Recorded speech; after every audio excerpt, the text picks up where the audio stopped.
अस्सलामुअलैकुम। उम्मीद करती हूँ आप सब खैरियत से होंगे। आज की मेरी वीडियो मींस आज का जो मेरा वर्कआउट है ये उन पेशेंट्स के लिए है जिनको अर्थराइटिस डायग्नोज हुआ है। मतलब ये कि उनका जो जॉइंट है, उनके जो जोड़ हैं वो इन्फ्लेम्ड हो गए हैं, उनको दर्द बहुत ज़्यादा होती है, उनको ये महसूस होता है कि उनका जो जोड़ है वो हिल नहीं पा रहा। ख़ास तौर पे हम अपने इस जॉइंट के बारे में बात करेंगे जो कि नी जॉइंट है और हमारा बहुत इंपॉर्टेंट जॉइंट होता है क्योंकि हमारा पूरा बॉडी का वेट इस जॉइंट पर पड़ता है। और अगर इस जॉइंट पे कोई मसला आ गया है तो हम अपने जो हमारी डेली एक्टिविटीज़ होती हैं वो परफॉर्म नहीं कर पाते हैं। तो क्या वर्कआउट है, क्या एक्सरसाइज है, अगर आप लोगों को अर्थराइटिस है और आप लोगों को नहीं भी है लेकिन आप लोगों को दर्द या स्टिफनेस महसूस होती है तो प्रिवेंटिव एक्सरसाइजेस के तौर पर आप ये एक्सरसाइजेस ज़रूर परफॉर्म कीजिएगा। तो बढ़ते हैं हम अपनी पहली एक्सरसाइज की तरफ। लेकिन बढ़ने से पहले अगर आप लोग चैनल पर नए हैं तो चैनल को ज़रूर सब्सक्राइब कीजिएगा, और अगर आप लोग ऑलरेडी सब्सक्राइबर हैं तो आपका शुक्रिया, और बेल आइकन को क्लिक करना मत भूलिएगा ताकि आप लोगों को फर्दर वीडियोस की नोटिफिकेशंस आती रहें। तो पहली एक्सरसाइज जो है, बल्कि जितनी भी हमारी एक्सरसाइजेज़ हैं वो चेयर के थ्रू हैं। हम लोगों ने कोई भी कंफर्टेबल चेयर ले लेनी है। कंफर्टेबल के साथ साथ हम वैसी चेयर लेंगे जो कि मूव ना करे, क्योंकि हमने अपनी बॉडी को पोजीशन रखना है। तो हम लोगों ने करना क्या है कि हम लोगों ने बिल्कुल स्ट्रेट बैठ जाना है और अपने जो टोज़ हैं उनको भी बराबर रखना है। उसके बाद हम लोगों ने पहले, अगर हम राइट लेग की बात कर लेते हैं, राइट नी के लिए हम लोगों ने क्या करना है, अपनी हील को रेस करना है। रेस लो, रेस और लो, रेस और लो, फिर रेस और फिर लो। 5 टाइम्स यहाँ करके फिर हम अपनी लेफ़्ट नी के तरफ जाएंगे। लेफ़्ट, रेस लो, रेस लो।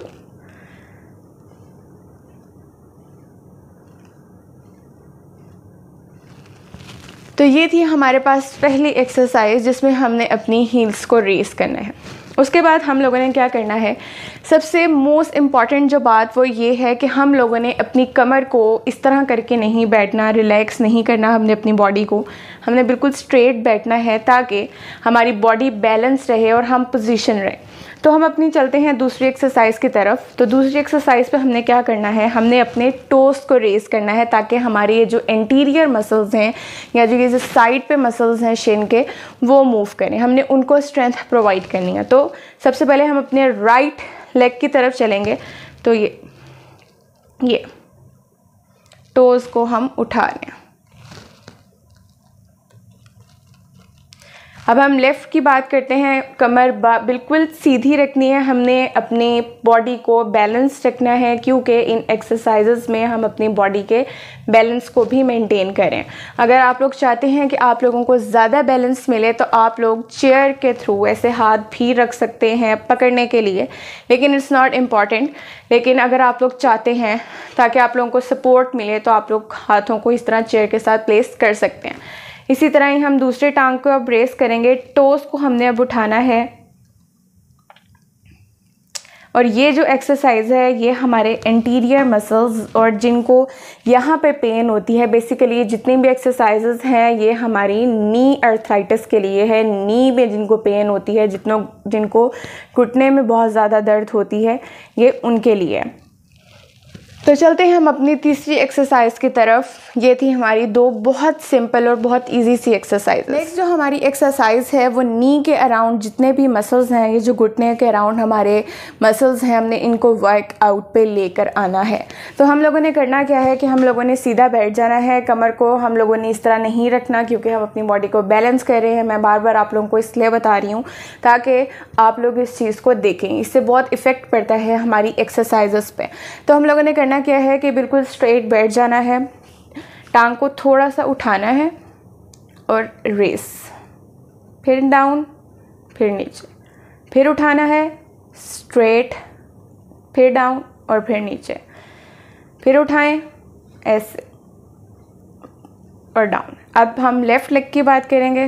रेस किया, एक्सटेंड, फिर डाउन और ऐसा उठाया, एक्सटेंड और डाउन। आप लोग यहाँ पर स्ट्रेच भी महसूस करेंगे और आप लोगों के ये वाले मसल्स हम इनको वर्कआउट पे ला रहे हैं। एक दफ़ा दोबारा से मैं आप लोगों को बता देती हूँ ताकि आप लोगों को पता चल जाए कि आप लोगों ने कैसे ये एक्सरसाइज जो है वो परफॉर्म करनी है। तो हम लोगों ने ये टांग उठानी है और एक्सटेंड, फिर नीचे और इस तरह। इसी तरह ही दूसरी टांग, स्ट्रेट और डाउन। तो हम बढ़ते हैं अपनी अगली एक्सरसाइज की तरफ। उसमें हम लोगों ने करना क्या है कि अगर आप लोगों को कमर में दर्द होना शुरू हो गई है ये थोड़ी सी एक्सरसाइजेस करके, या वैसे ही आप लोगों की कमर में दर्द है लेकिन आप लोग अर्थराइटिक पेशेंट हैं, आप लोगों को घुटने में बहुत ज़्यादा दर्द है, तो आप लोगों ने करना क्या है कि आप लोग चेयर के साथ अपने आप को सपोर्ट प्रोवाइड कर सकते हैं, ठीक है। लेकिन अगर आप लोग सपोर्ट नहीं भी करना चाहते और आप लोग अपने कोर मसल्स, आपके थाइस के मसल्स, आपके जितने भी नी के अराउंड मसल्स हैं, पूरी लेग के मसल्स, ताकि आप लोगों की पेन रिड्यूस हो, स्टिफनेस कम हो, हम जिस चीज़ को ट्रीट कर रहे हैं वो ठीक हो, तो आप लोगों ने क्या करना है, हैंड्स को ऐसे रख लीजिएगा, चेयर को सपोर्ट ना भी करें। आप लोगों ने एक टांग को रेस करनी है और सर्कुलर मोशन पे मूव करना है।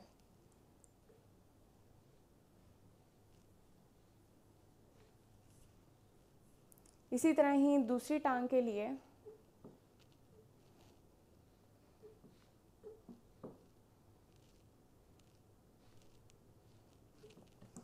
तो ये हमारे पास एक और एक्सरसाइज है अर्थराइटिस को ट्रीट करने के लिए। कोई इतनी मुश्किल एक्सरसाइजेज नहीं मैं आपको बता रही हूँ, बहुत सिंपल सी एक्सरसाइजेज हैं। तो इस एक्सरसाइज में हम अपने कोर मसल्स, अपने हिप के मसल्स, अपने थाई के मसल्स, अपने नी के अराउंड जितने भी मसल्स हैं हम उनको टारगेट कर रहे हैं। तो चलते हैं अपनी नेक्स्ट एक्सरसाइज की तरफ।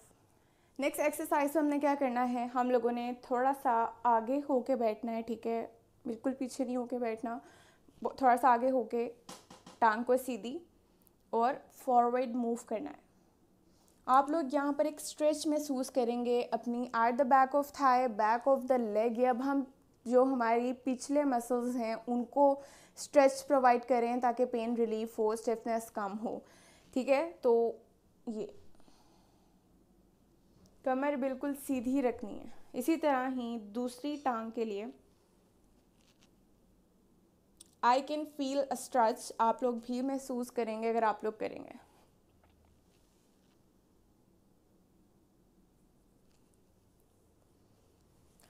ये थी हमारे पास लास्ट एक्सरसाइज जो कि हम अर्थराइटिस के लिए परफॉर्म करें। अर्थराइटिक पेशेंट हैं, आप लोगों को अर्थराइटिस है नी का, तो ये कुछ चंद एक्सरसाइजेस थी जो आप परफॉर्म कीजिएगा और आप लोगों को ज़रूर फ़र्क पड़ेगा।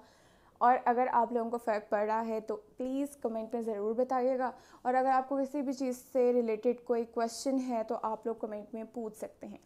और मोस्ट इम्पॉर्टेंट बात ये कि वो पेशेंट्स जो कि अर्थराइटिस के शिकार हैं, जिनको ऑस्टियोपोरोसिस है, जिनको ऑस्टियोआर्थराइटिस है, एक दफ़ा जब हो जाए तो हम अपनी बोन को, अपने जॉइंट्स को दोबारा से उस स्टेज पे नहीं लेके जा सकते जो कि वो फर्स्ट स्टेज में थी, जैसे वो न्यूली थे।